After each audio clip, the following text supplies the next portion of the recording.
Hello everyone and welcome to this project presentation made by Cameron Crowley and Alexandra Case.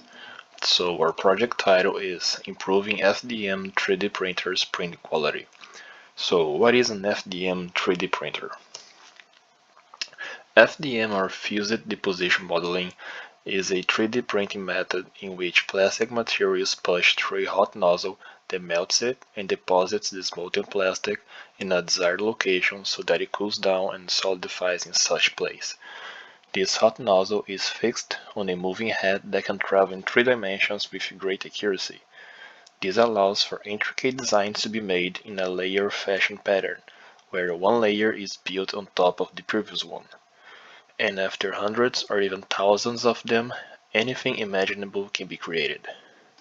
This sounds simple, but many settings like the nozzle temperature, layer thickness, nozzle hole size, and many others have a big influence on the final quality of the part printed. And this gives origin to the motivation of this project: how to decide the best settings for a high quality print. In order to determine these settings, it would be wise to print test parts with multiple different parameters, and to test these parts to find out the best ones. For the proposed implementation, we will get our data from the website kaggle.com. There are a lot of parameters that could be chosen with a 3D printer, but the ones that we are using are layer height, wall thickness, infill density, infill shape, nozzle temperature, bed temperature, print speed, fan speed, and material. And then the parameters that would be measured as an outcome would be the roughness, strength, and elongation. From this data, we can have its content analyzed using probabilistic methods and or machine learning to obtain a better understanding on how to achieve a higher quality print from the printer.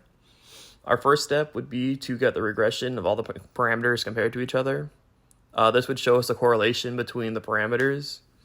This would be helpful in letting us see which ones have an impact on each other. From here, we would then like to create or to use machine learning to create a formula that would allow us to input the setting parameters and give us a reliable output value and tell us the predicted strength, roughness, and elongation of the projected print. Our definition of done would be using machine learning to create a accurate formula. This might be a little challenging, so our definition of success will be a little different because our machine learning background isn't very strong. So our bare minimum of a success would be creating a regression chart that maps out the correlation between all the parameters. But we are confident that we'll be able to accomplish all of our goals, including a formula that would use machine learning to predict the print's roughness, strength, and elongation. And now for the schedule. As you can see, here's our Gantt chart. This first little section is for researching. So for the past couple weeks and up until next week, I believe, we're just looking online to see basic tutorials of machine learning and gonna try out some basic projects. That way you get a nice handle for what we're gonna be doing. And during this time, we're also gonna be researching.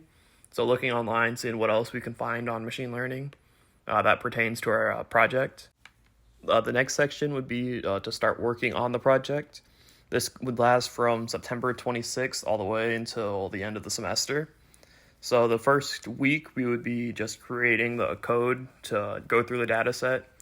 This is important because we need to make sure this initial part is good, because everything else would not be good after if this is messed up. After that, we would then create our linear regression chart. This shouldn't be too difficult, so this is only a week also. Right around this time is when we would have to start working on our midterm review project and presentation.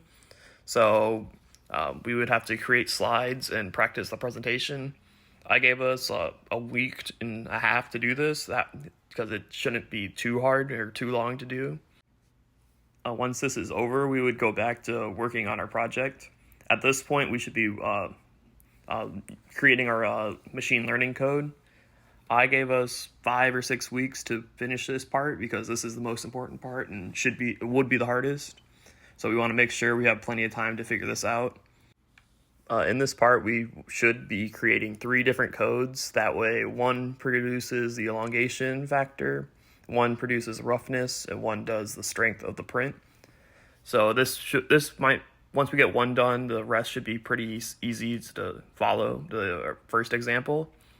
And then after that, we just have the report and presentation part of the project. I gave us 2 weeks at the end of the semester to work on this, because we probably have other stuff going on while also working on this, so give us plenty of time to finish it up while we have, without rushing. As far as splitting up the workload between the two of us, I don't think we're going to have any specific task that one will be in charge of compared to the other. I think this will be more of a group effort where we work together to make sure everything looks good, and if someone has trouble with one part, we'll help them. That way we continue moving at a good pace. And now for references. We got our data through the mechanical engineering department at Selkirk University. We got this data from Kaggle.com, and that's it. Thank you.